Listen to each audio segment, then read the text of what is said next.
نصلح معيشتنا لنيل السعادة والرضا ونقوم بالواجبات في عبادته وتقواه.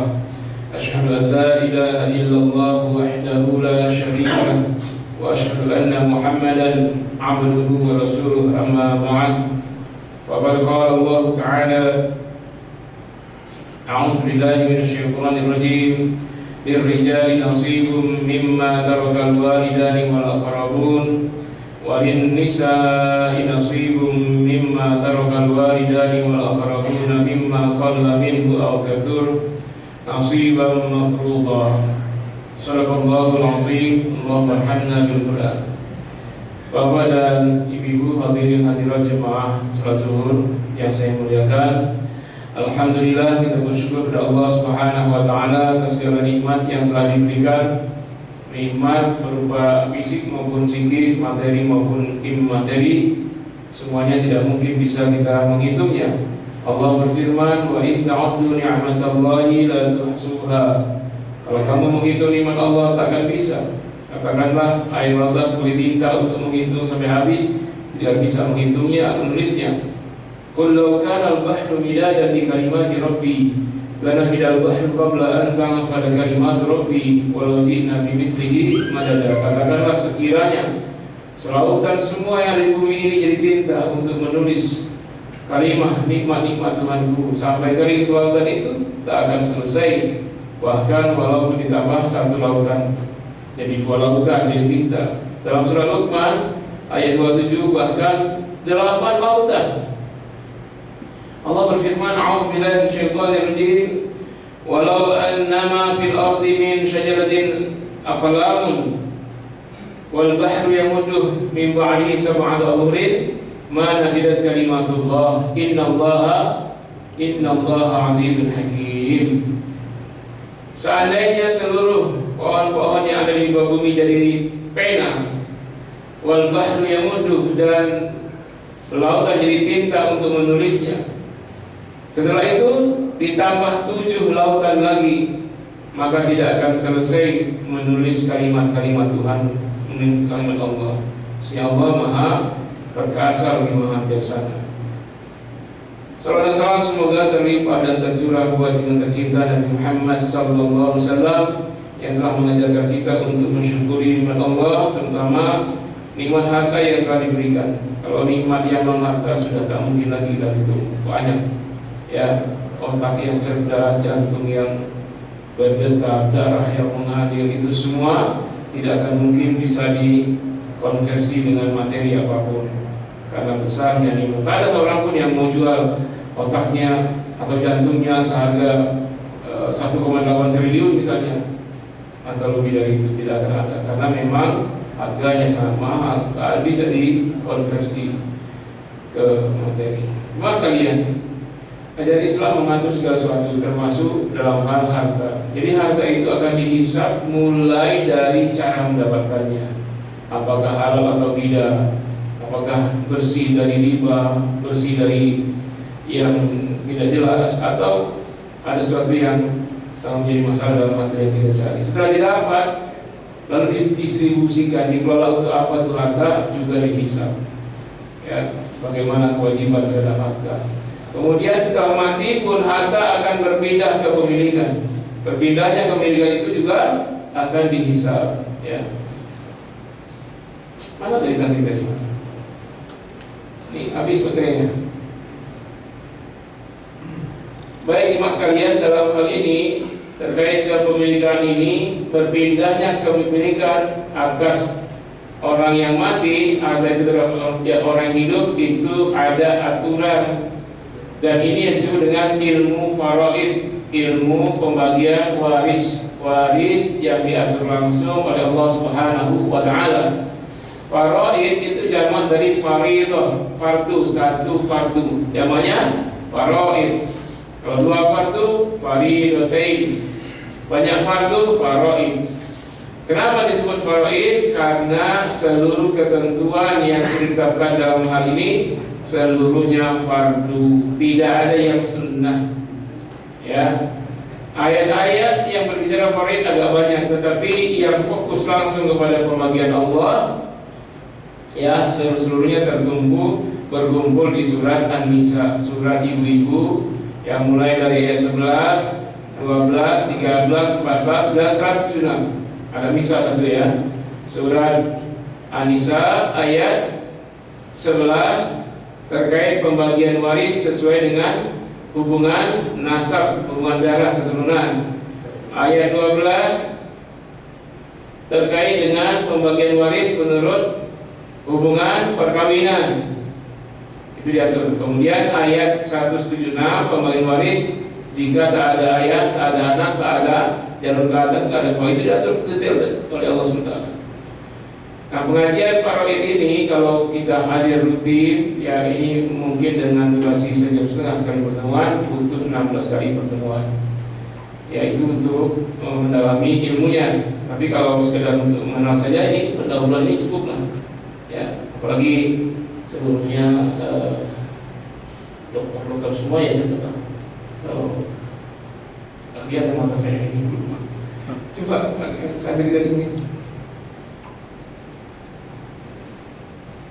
Saya ini minusnya 7 Pak, tapi kacamatanya 6, jadi masih ada kurang 1 sengaja. Oke ya. Baik, kita pendahuluan ini muqaddimah ilmu faraid. Terkait dengan hal tersebut kita kasih tema urgensi mempelajari ilmu faraid. Tujuannya adalah menjawab apakah mempelajari ilmu waris sesuai aturan Islam urgen atau sepele. Nah, jawabannya dalam pengajian nanti. Antum bisa buka di 3 surat atau di 5 surat ya. Surat pertama surat An-Nisa 11, 12, kemudian 13, 14 dan 4 176. Ini langsung pada konsekuensi kita mengamalkan waktu faraid atau meninggalkannya, ada konsekuensi yang akan kita tanggung di dunia maupun di akhirat. Ini terkait dengan di akhirat terutama terkait dengan konsekuensi melaksanakan faraid ketentuan Allah atau tidak. Kita mulai dari ayat 11, yaitu pembagian waris berdasarkan hubungan darah. Allah memulai ayatnya dengan ucapan A'udzubillahi minasyaitonirrajim yusikumullahu fi auladikum lidzakari mithlu hadzil unthayain. Kata Allah, ya Allah berwasiat kepada kalian. Kalian sini adalah orang beriman. Jadi faraid itulah wasiat Allah. Wasiat itulah pesan, tapi beda dengan pesan yang biasa kita sampaikan kepada seseorang. Wasiat itu pesan yang dikokohkan. Tidak berarti orang yang berwasiat itu mau meninggal dunia. Siapapun, saya saja berwasiat ini, berpesan ini. Ya, tawassaw bil haq, tawassaw bis sabr, tawassaw bil marhamah, itu wasiat. Orang dari yang menyampaikan amar ma'ruf nahi munkar itu berwasiat. Nah, kalau spesifik wasiat itu perkara yang wajib dilaksanakan oleh yang menerimanya dengan ketentuan tidak bertentangan dengan hukum syara. Nah, kalau wasiat manusia saja wajib ditunaikan, apalagi waris itu adalah wasiat Allah Subhanahu wa taala. Setelah menunjukkan ini adalah wasiat Allah, Allah menguraikan untuk anak laki-laki bagiannya 2 kali perempuan. Kalau anak perempuan 2 orang atau lebih bagiannya 2/3, sendirian setengah. Yang meninggal ayah ibu berapa? Kalau meninggal anak berapa ayah dan ibu? Kalau anak yang meninggal punya anak, ayah berapa, ibu berapa? Dan seterusnya diuraikan, nah secara rinci itu di surat. Nanti ayat 11 itu selesai Allah menjelaskan rincian masing-masing bagian dari ahli waris anak yang meninggal atau orang tua yang meninggal. Maka ayat ini sebelum berakhir sebelum tutup Allah ungkapkan satu ketentuan, aba'akum wa abna'ukum wa abna'ukum la tadruna ayyuhum aqrabu lakum naf'a. Ayah-ayah kalian, maksudnya ayah, kakek, nenek ke atas, wa abna'ukum, zuriyah kalian, anak cucu cicit, la tadruna, kalian tidak tahu ayyuhum, siapakah di antara mereka aqrabu lakum naf'a, yang paling banyak manfaatnya untuk kalian. Maksudnya dari harta waris yang kita tinggalkan itu akan bermanfaat bagi kita ataukah mendatangkan mudarat, tergantung kita kepada ahli waris. Jadi apa yang dilakukan ahli waris kita terhadap harta yang kita tinggalkan berpengaruh bagi kita di alam barzakh terkait dengan nikmat atau sengsaranya di alam kubur. Jadi kalau ayah-ayah kita yang terima waris, kakak ibu, kakek nenek, anak-anak, cucu-cucu, cicit-cicit, ya itu pertama kali yang akan memberi manfaat kalau pembagian dilakukan dengan cara ketentuan Allah. Itu sangat bermanfaat bagi mayit. Tapi kalau diatur dengan cara selain Allah berpengaruh buruk terhadap si mayit. Makanya coba kita setiap hari kerja dari pagi sampai malam, lembur lagi, capek-capek begitu. Lalu kita bisa beli harta, kita bisa beli rumah, kendaraan, lalu jadi warisan. Tahu-tahu semuanya menjadi mudarat bagi kita di alam barzakh. Dan ini adalah tanda buruk di hari kiamat. Tapi kalau harta yang sudah kita cari itu bermanfaat, lalu digunakan oleh anak cucu kita, oleh ahli waris kita dengan manfaat, maka pahalanya mengalir untuk orang yang meninggalkan harta tersebut. Ini di ayat 11. Masih menutup ayat 11, Allah tutup ayatnya sebelum dua kalimat. Yang pertama, fariidatan minallah. Ya, semuanya ini adalah fardu dari Allah. Jadi ketentuan tadi berapa anak laki, berapa anak perempuan sendirian, berapa anak perempuan kalau dua orang atau lebih. Kalau meninggal anak berapa ayah ibu, anak meninggal punya anak berapa ayah berapa ibu. Kalau meninggal tak punya anak berapa ayah berapa ibu. Semua itu kata Allah fariidatan minallah, semuanya fardu. Sehingga hukumnya tidak bisa ditawar menjadi sunnah. Apa sih fardu, Pak? Wajib. Satu orang yang jawab.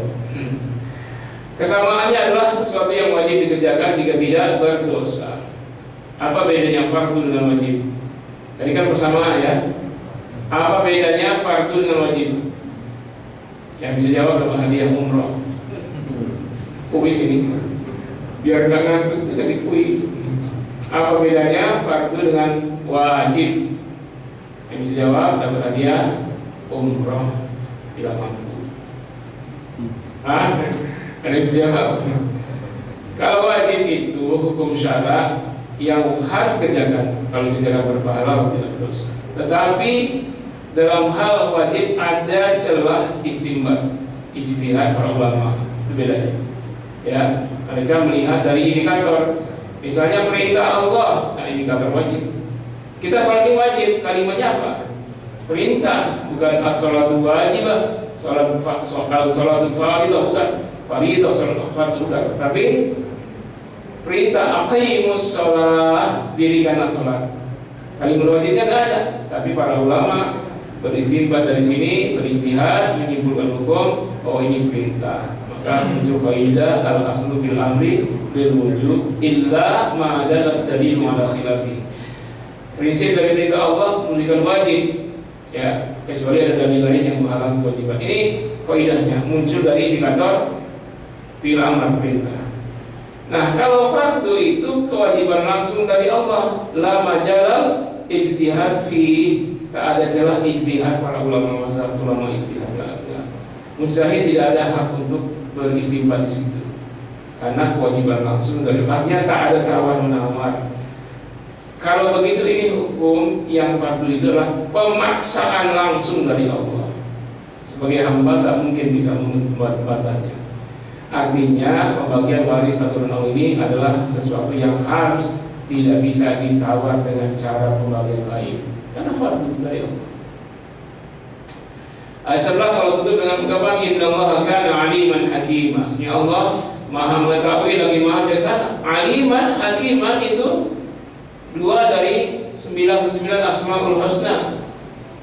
Pemilihan aliman hakiman ini menjadi pemikiran para ulama. Kenapa Allah tidak sebutkan kaitan dengan orang mati atau kaitan dengan mendapat harta? Tentu kalau kaitan dengan orang mati sebaiknya Ghafurur Rahim, Maha Pengampun, Maha Taubat, Maha Pemaaf, itu. Kalau kaitan dengan rezeki, karena ini pembagian waris, Razzaqan, ya, Mughniyun, Wazzaq, Mughniyan, Ghaniyan, ya kan? Maha beri rezeki, Maha beri kekayaan, Maha kaya. Tapi kenapa aliman hakiman penutupnya? Aliman hanya Maha tahu, pengetahuan yang sangat detail. Bahkan Allah tahu apa yang kita sendiri belum tahu, belum untuk diri kita sendiri, kita akan terjadi pada kita, belum terjadi, Allah sudah tahu. Sekarang sambil ngantuk coba jawab pertanyaan saya. Jemaah sekalian, saat pengajian ini berlangsung, yang paling banyak bicara di depan, yang paling banyak bicara ustaz atau jemaah? Jawab. Ustaz. Nah, sekarang saya tanya lagi. Saat ustaz berbicara, hatinya diam atau bicara? Orang berorasi, orang pidato, Prabowo lagi ceramah di Helsinki itu hatinya diam atau bicara kalau sedang ceramah? Diam. Kalau bicara nggak sistematis. Kalau gini, itu ngomong dia tidak ada. Nah sekarang saya tanya, saat jemaah diam mendengarkan ceramah, hatinya diam atau bicara? Jawab masing-masing. Bicara atau diam? Diam. Kalau diam antum tidur.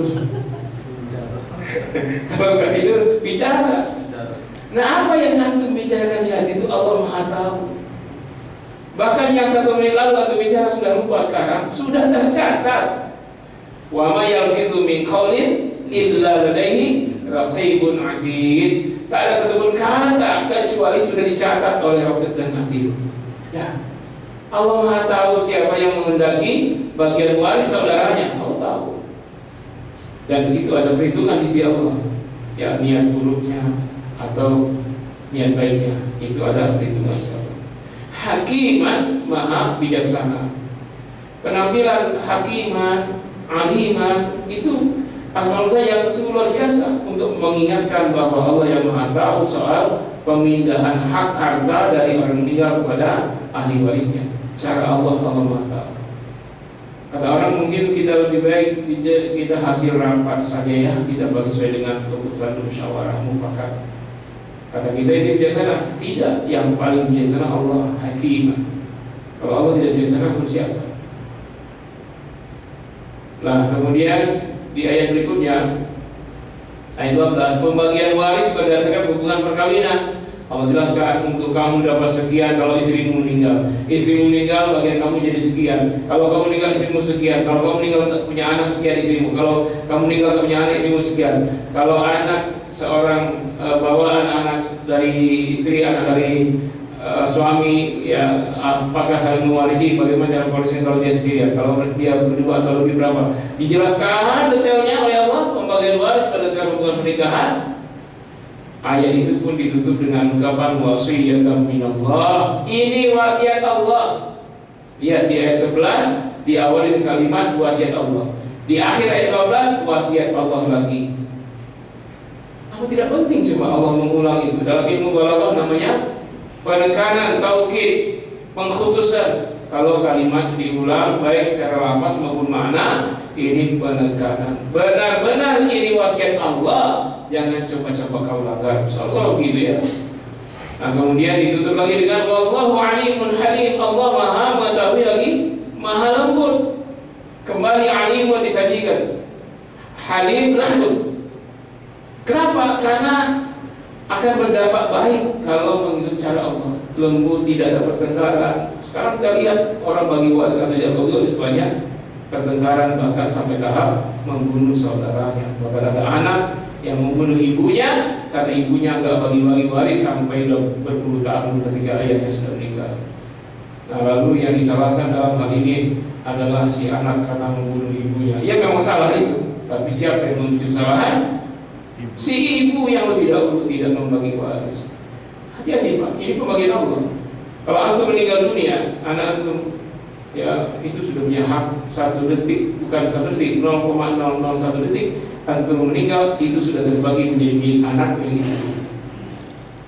Kalau istri tak bagi waris lalu dia pakai, maka hukumnya si istri itu memakan harta anak yatim walaupun anak kandungnya sendiri. Ini kadang-kadang dianggap sepele ya.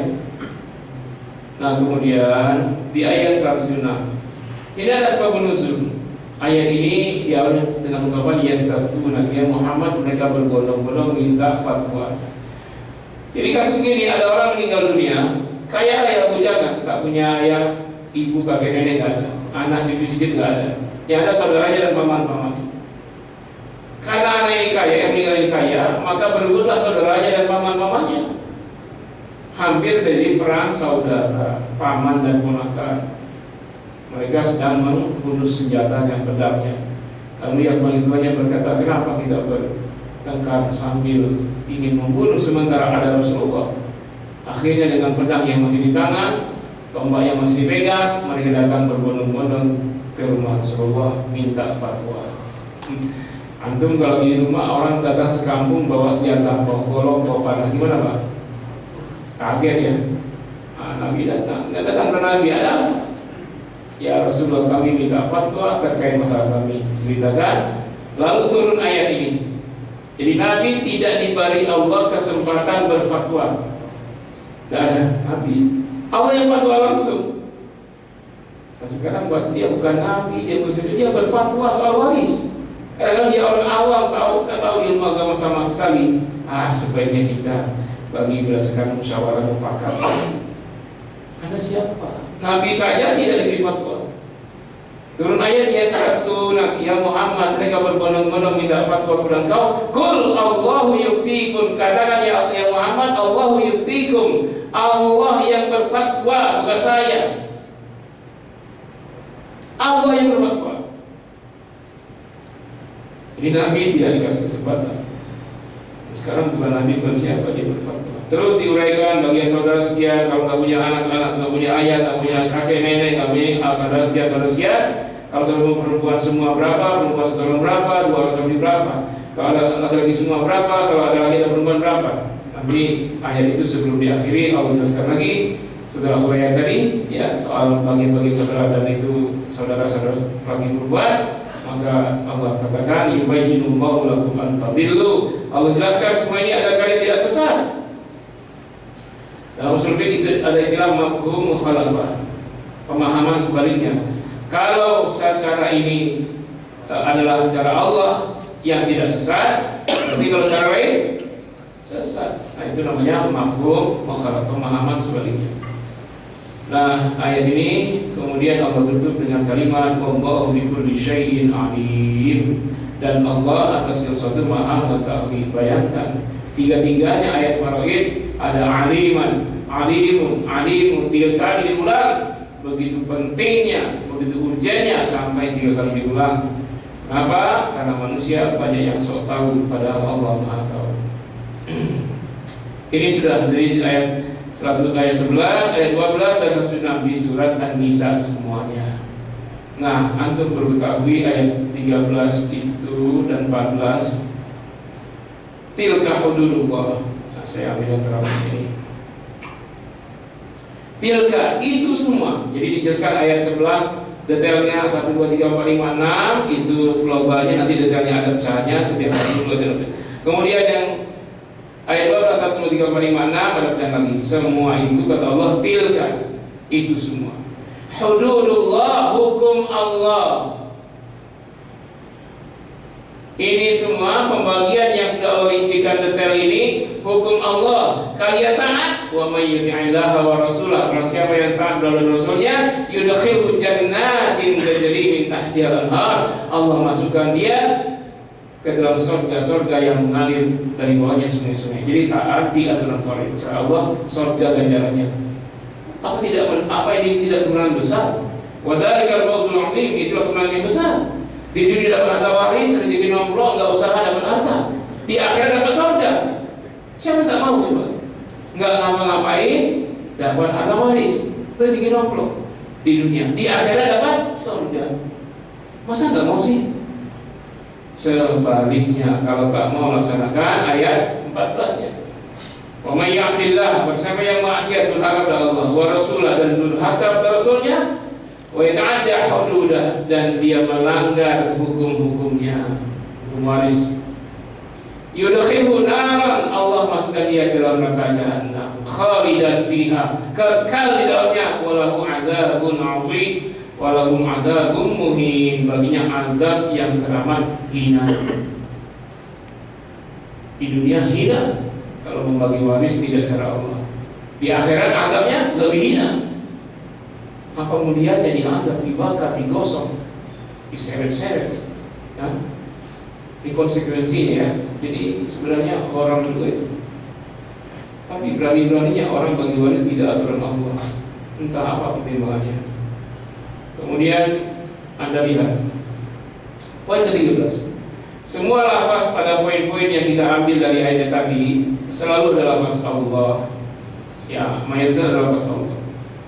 Dan dalam poin-poin itu tidak ada lafaz Allah yang diganti dengan pronoun domir, kata ganti.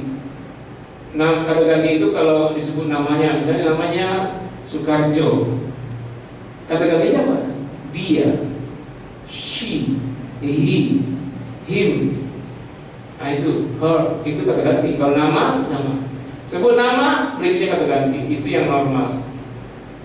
Ingat, Muhammad bangun tidur, lalu dia berangkat ke keran air, kemudian mengambil air wudu. Setelah itu dia sholat qiyamul. Nah itu dia itu pronoun domir, kata ganti. Kalau disebut Muhammad bangun tidur, lalu Muhammad pergi ke kamar mandi, setelah itu Muhammad mengambil wudu, lalu Muhammad kalau qiyamul, lalu Muhammad baca Quran sampai sholat subuh, sampai menjelang azan Muhammad. Itu berulang itu tidak lazim. Yang lazimnya diganti dengan kata ganti. Semestinya semuanya begitu dalam semua bahasa. Tapi ketika Allah menyebutkan waris tidak begitu. Kalau terkait tauhid saja Allah ganti dengan pronoun. Misalnya U'budullah wa la tusyriku bihi, ganti bihi. Sembahlah Allah, jangan sebutkan dengan yang lain. Jangan sebutkan dia itu kata ganti. Coba kita lihat ketika ayat waris pertama sudah disebut Allah, yusikumullah. Kasih sebut. Mesti kalau menyebut Allah berikutnya ganti dengan huwa, atau dengan hu, atau dengan hi. Sesuai dengan i'rabnya, hu, hi, atau huwa.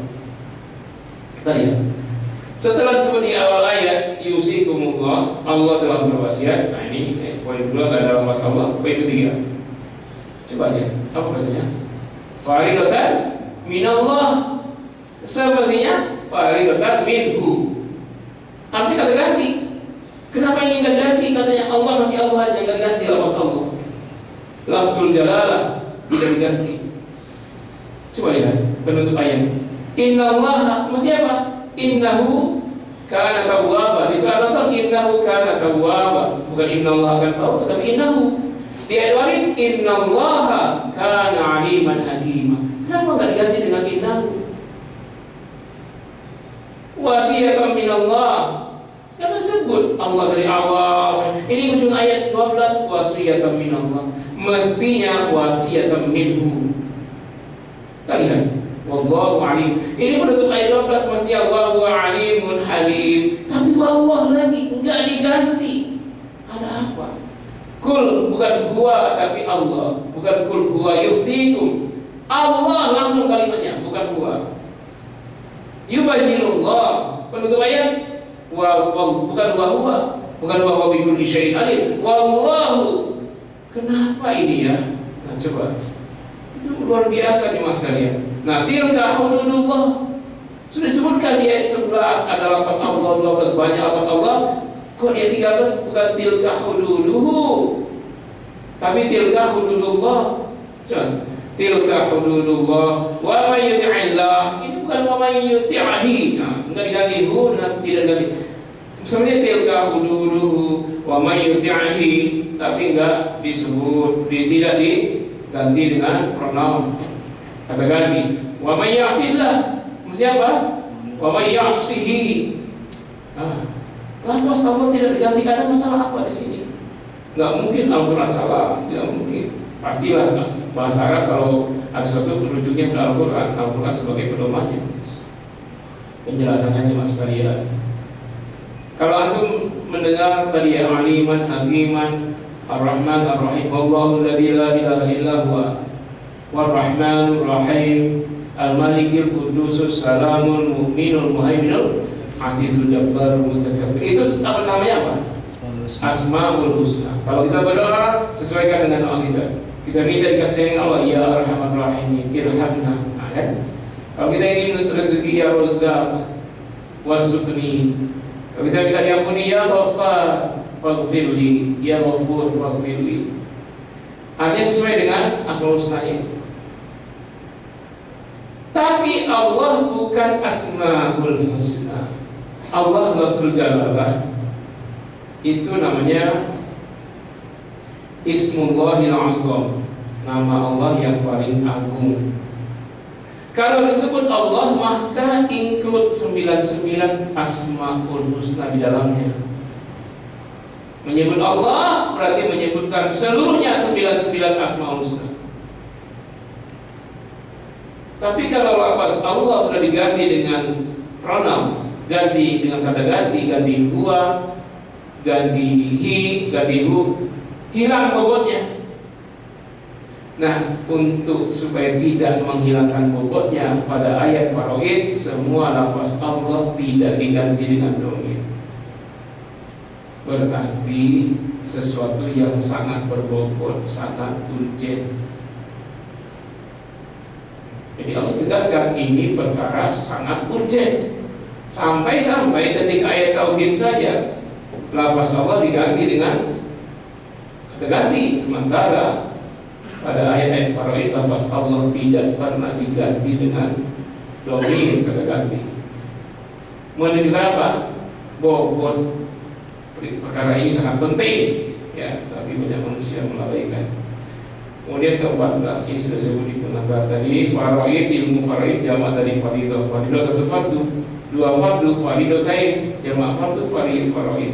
Padahal yang fardu bukan hanya faraid, salat fardu, haji fardu, zakat. Nanti kalau antum pulang tanya sama istri, nah, tadi dikatakan ngaji apa? Ngaji faraid. Apa kata istri kita? Oh, ilmu salat. Enggak. Oh, ilmu waris. Nah, karena memang istilah ilmu waris oleh Nabi disebut dengan istilah ilmu faraid. Walaupun yang fardu bukan hanya waris. Kalau salat fardu kita tidak tinggalkan ya. Tapi banyak perkara waris orang tinggalkan. Padahal itu fardu yang bobotnya luar biasa tadi. Harta itu ada umurnya Pak, 1 tahun. Kalau antum memiliki harta di atas nisab maka kena kewajiban zakat. Tidak membagi waris dengan segera menzalimi banyak orang, terutama ahli waris sendiri yang menunda waris itu dia menzalimi diri sendiri. Coba kalau dia mati sebelum dapat bagiannya, padahal dia punya utang, dia butuh. Kalau dia dapat waris dia bisa lunasi utang, dia bisa kembangkan usaha. Nah ini dia tunda-tunda.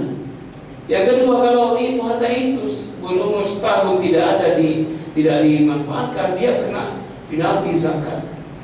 Siapa yang boleh zakatnya kalau setahun? Seberapa banyak orang tidak bagiin zakat lewat setahun, kalau 2 tahun, ada 10 tahun. Dan dia enjoy aja, padahal dia harus sholat, dia harus saum, tidak pernah tinggal Senin Kamis, tidak pernah tinggal duhanya. Sementara dia meninggalkan faraid, dia enjoy. Kalau ancamannya belum sampai neraka kekal, ancamannya. Semua poin di atas adalah kuasa Allah. Nah, tadi yang saya maksud ya. Dan satu-satunya ibadah yang langsung Allah rincikan. Kalau sholat, perinciannya oleh Nabi. Aqimus sholat, kata Allah, dirikan sholat. Lalu bagaimana sholat? Apa rukun-rukunnya? Apa namanya? Rukunnya, syarat-syarat sholat, syarat-syarat sah, sunnah-sunnahnya, yang membatalkannya, wudu begitu pun, yang menjelaskan semua hadis termasuk haji. Bagaimana kita harus manasik itu Nabi yang jelaskan. Aku sebut memang beberapa sebut misalnya tawaf, hukum, tapi tidak serinci bagaimana Allah menjelaskan faraid. Maka penjelasan hadis terkait faraid lebih sedikit dibandingkan Al-Quran. Terkait sholat penjelasan Al-Quran sedikit, hadisnya banyak. Maka khilafiyah banyak saling mencela juga itu. Yang terakhir begini-begini aja banyak sekali itu. Yang begini-begini, yang begini-begini, yang diam saja. Ini ibu di situ. Sementara faraid yang Allah langsung rincikan serinci-rincinya diabaikan. Nah ini perkara yang tidak dipikirkan. Faraid ilmu waris, sedangkan ibadah yang fardu tidak sebut faraid sudah. Setiap manusia pasti mati, pasti juga meninggalkan harta walaupun sedikit atau banyak. Terakhir ini yang pasti ada ya. Belajarlah kata Nabi, ya ta'alamul faraid fa innahu nisful ilm. Faraid itu setengah ilmu. Jadi kalau kita semua ilmu di dalam timbangan ilmu di faraid, di sini semua ilmu yang lain, ilmu bahasa Arab, fikih, sejarah, tarikh, ilmu perminyakan, ilmu kimia, ilmu persolaran, premium, sini semua ini. Nah, ini setengah ada. Kalau kita tinggalkan balik, kita akan meninggalkan setengah ilmu. Ilmu itu hanya 3, yaitu ayat-ayat muhkamat, hadis yang sahih, kemudian ilmu faraid kata Nabi.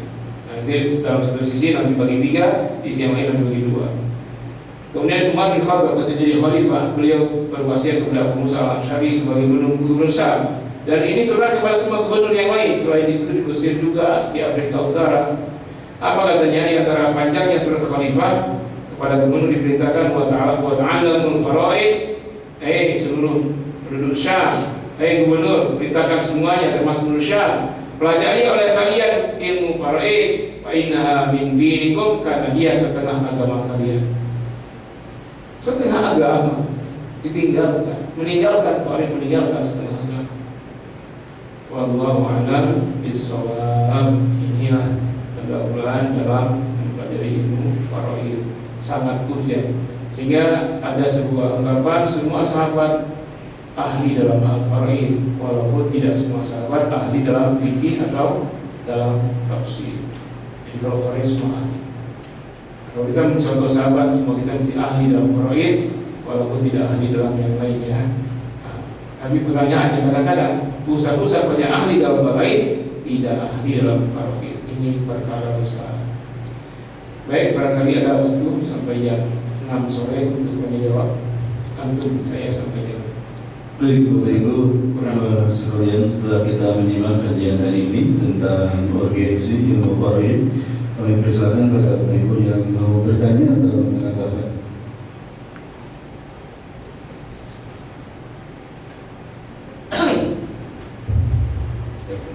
Assalamualaikum warahmatullahi wabarakatuh. Waalaikumsalam. Terima kasih. Mau tanya, tadi kan ilmu faraid ini terkait dengan pembagian harta warisnya, Ustaz. Mau saya tanyain itu bagaimana menentukan harta warisnya itu, harta mana yang harus dibagi gitu ya. Misalkan ada suami istri, dia punya rumah, sedangkan yang beli rumahnya itu suaminya misalkan. Nah, padahal dia belinya itu ketika udah berumah tangga. Nah, apakah ketika istrinya meninggal ini menjadi harta waris istrinya atau masih tetap suaminya? Kan menentukan harta warisnya itu yang mana yang mesti dibagi itu seperti apa ya? Jadi pertanyaan.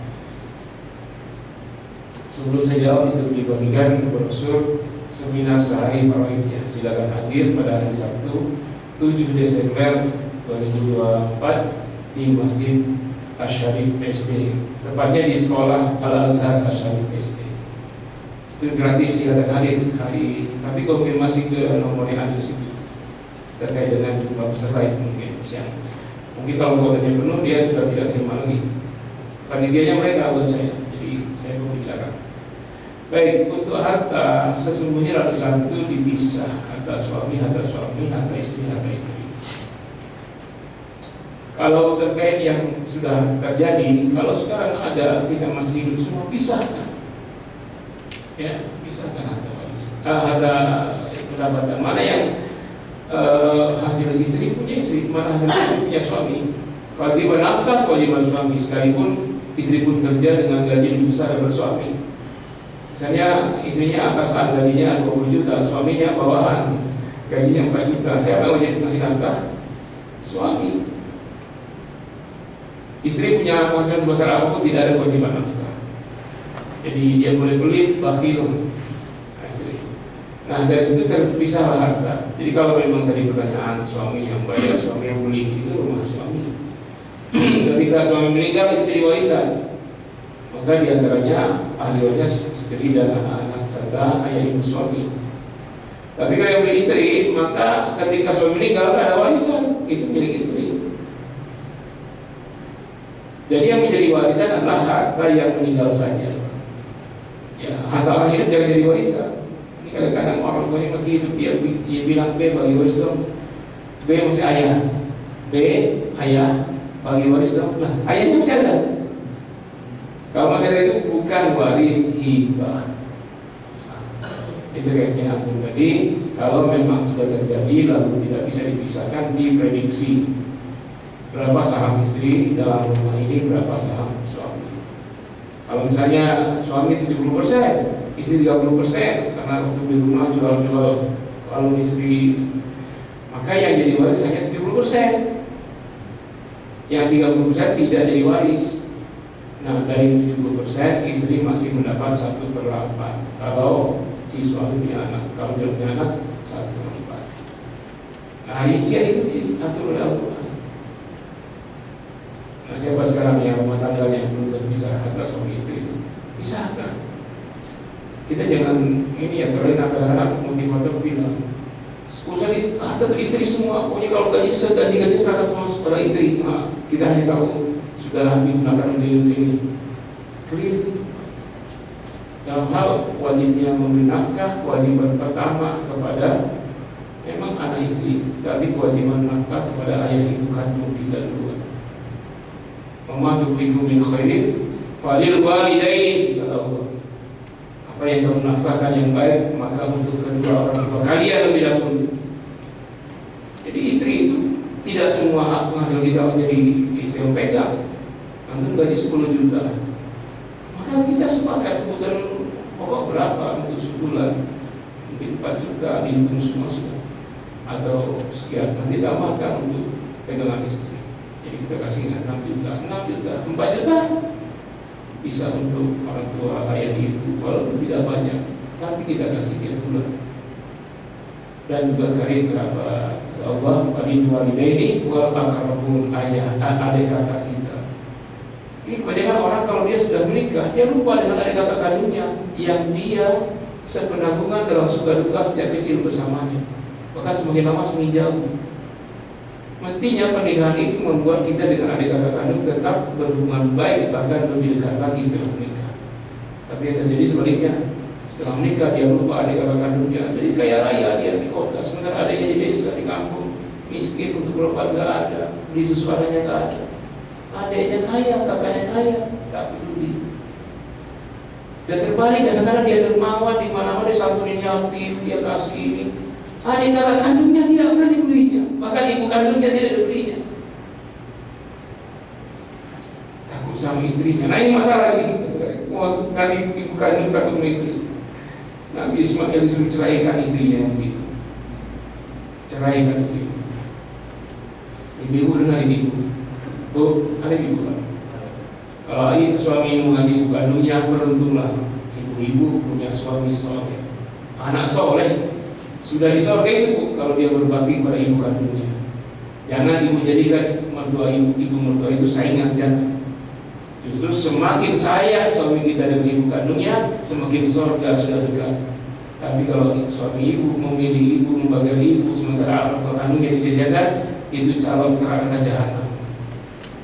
Anak durhaka yang tidur bersama ibu itu. Jadi kalau suami ibu dermawan dari ibu kandungnya, ibu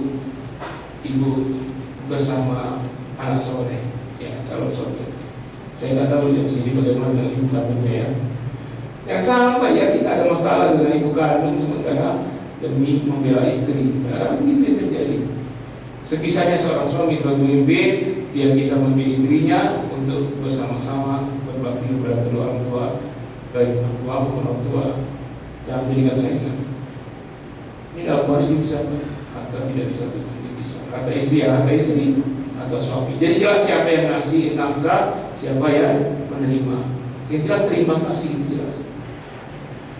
Dan kita kalau nggak dipisah harta bermasalah kita. Ketika mau zakat, dari mana zakat itu? Itu dengan harta siapa? Sementara zakat ibadah pribadi, individu. Sekarang mau bantu Palestina, pakai uang siapa? Kata ibu-ibu pakai uang bersama. Uang bersama bagaimana? Kayak dikata pakai uang bersama boleh. Kita punya saham di kantor, tiba-tiba kita keluarkan tanpa pengetahuan yang lain. Dan bisa. Harus masing-masing yang mau sedekah ya uang dia, jangan uang orang. Nah ini coba bisa dievaluasi. Karena saya dapat pertanyaan, cuma Ustaz, bagaimana ya itu ada orang nikah, sebelum nikah dia perjanjian pisah harta, kayak enggak Islam misalnya, bertentangan dengan ajaran Islam. Nah saya dengan jawab itu, saya jawab ibu, itulah yang sesuai Islam, pisah harta. sejak sebelum nikah. Kalau yang harta campur-campur itu Islam. Bukan pisah rumah tangga, pisah harta doang. Sehingga jelas ini milik suami, dia kasih ke istrinya. Ini kadang-kadang suaminya gajian semuanya kasih istri. Nanti untuk kebutuhan sehari-hari bensin minta sama istri. Nah sudah kasih minta lagi itu apa ceritanya? Nah ini perkara kita. Ya, dalam hal waris itu sangat jelas memisah. Jelas ya? Baik, ada yang lain? Assalamualaikum Ustaz. Waalaikumsalam. Mau bertanya tentang konsekuensi meninggalkan faraid. Tadi di An-Nisa ayat 14 kalau nggak salah itu ancaman apa? Kekal neraka.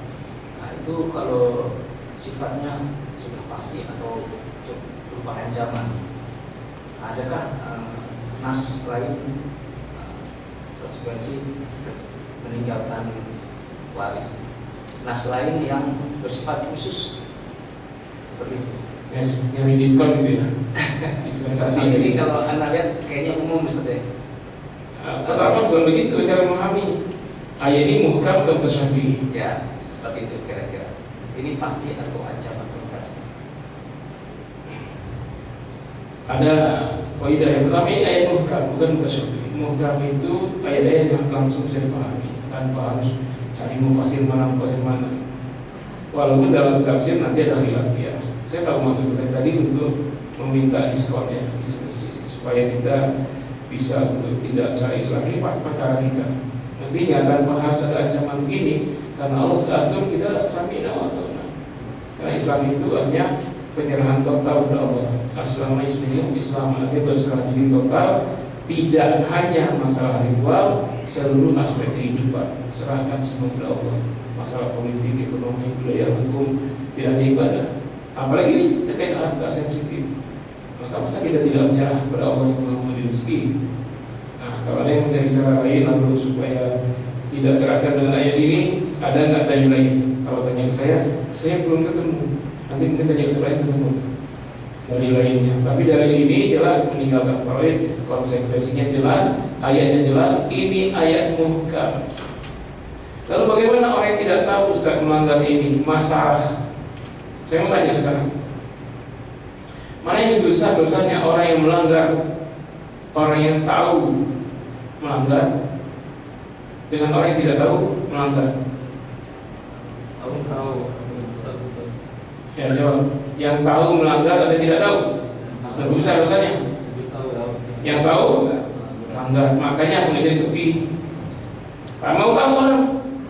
Kenapa? Kalau tahu itu dosa besar, banyak dosanya. Terbalik Pak, terbalik. Itu hukum kita, hukum manusia, hukum dunia.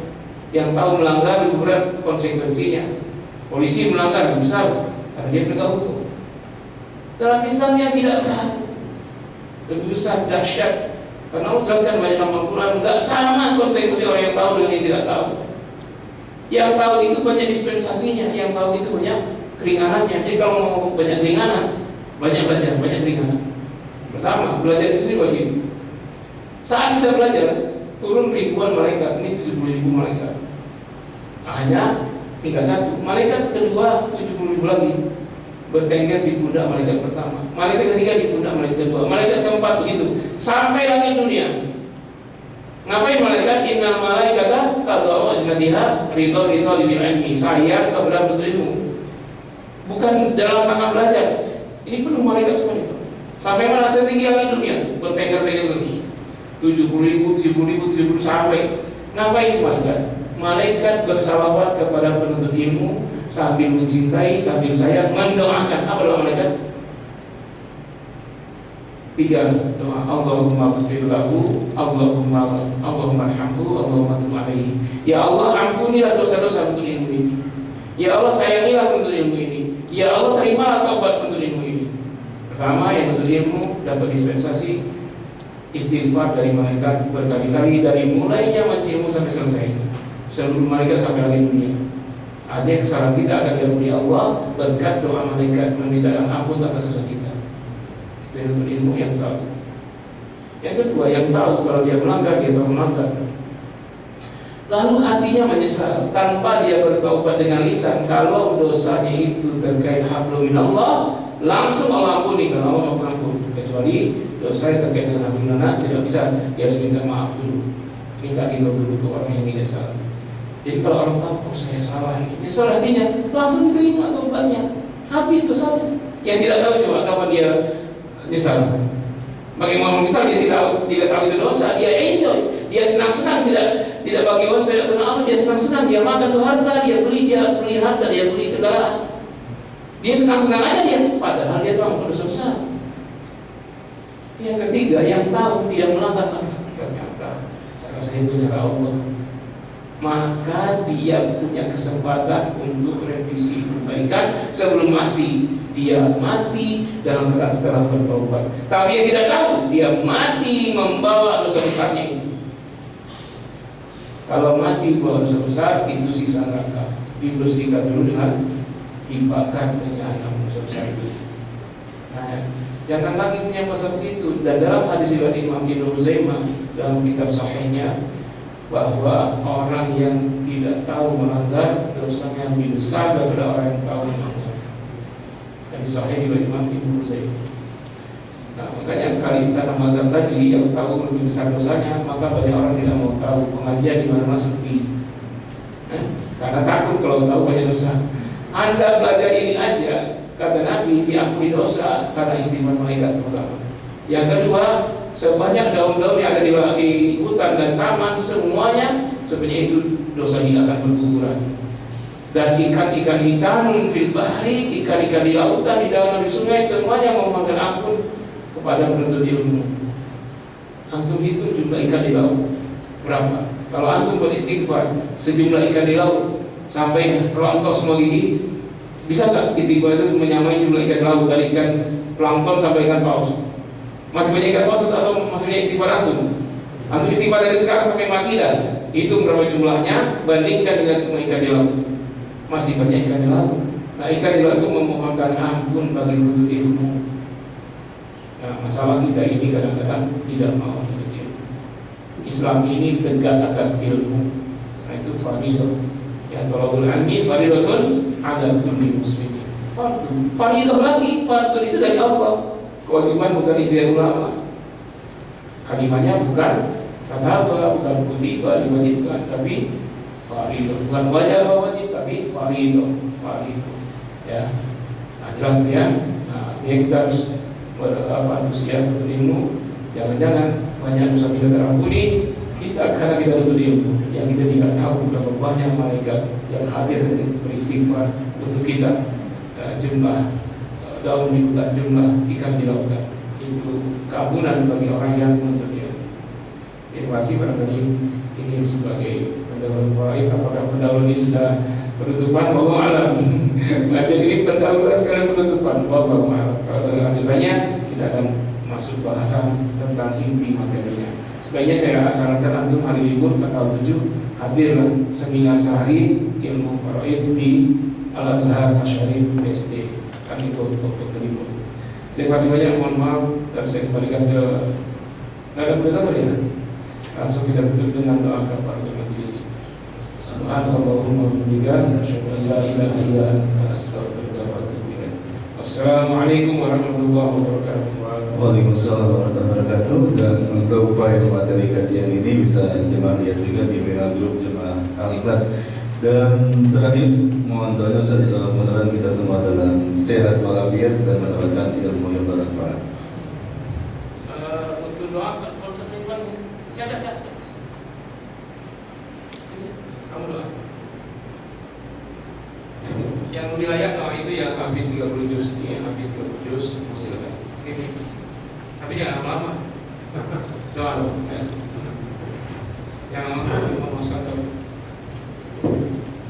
Bismillahirrahmanirrahim. Ya, Ustaz.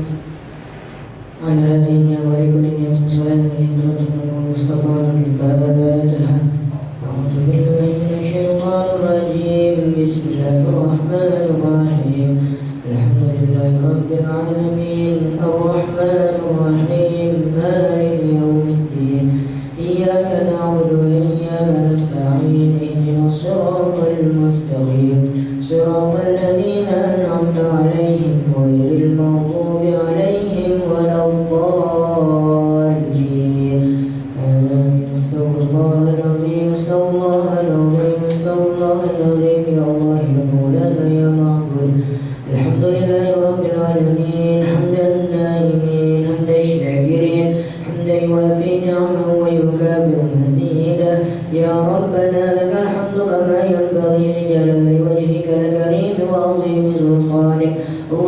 وصل وسلم وبارك على سيدنا محمد في الأولين والآخرين وصل وسلم رضي الله تبارك وتعالى عن كل صحابة رسول الله أجمعين. اللهم اغفر لنا ذنوبنا وذنوب والدينا وذنوب مشايخنا وارحمنا وارحمهم كما ربونا صغارا. اللهم يسر لنا أمورنا وأمور والدينا وأمور مشايخنا ولا تعسر. اللهم لا تدع لنا ذنبا إلا غفرته ولا هما إلا فرجته ولا دينا إلا قضيته ولا عيبا إلا سترته ولا مريضا إلا شفيته ولا حاجة من حوائج الدنيا والآخرة إلا قضيتها ويسرتها يا أرحم الراحمين. اللهم طول عمرنا وصحح جسادنا ونور قلوبنا وثبت إيماننا وأحسن أعمالنا ووسع أرزاقنا وإلى الخير قربنا وعن الشر أبعدنا وقض حوائجنا في الدين والدنيا والآخرة إنك على كل شيء قدير. ربنا هب لنا من أزواجنا وذريتنا قرة أعين واجعلنا للمتقين إماما. ربنا آتنا في الدنيا حسنة وفي الآخرة حسنة وقنا عذاب النار. دعواهم فيها سبحانك اللهم وتحيتهم فيها سلام وآخر دعواهم أن الحمد لله رب العالمين. Amin ya rabbal alamin. Dan Senin besok kita ketemu dengan Ustaz Farid Basri. Terima kasih. Assalamualaikum warahmatullahi wabarakatuh.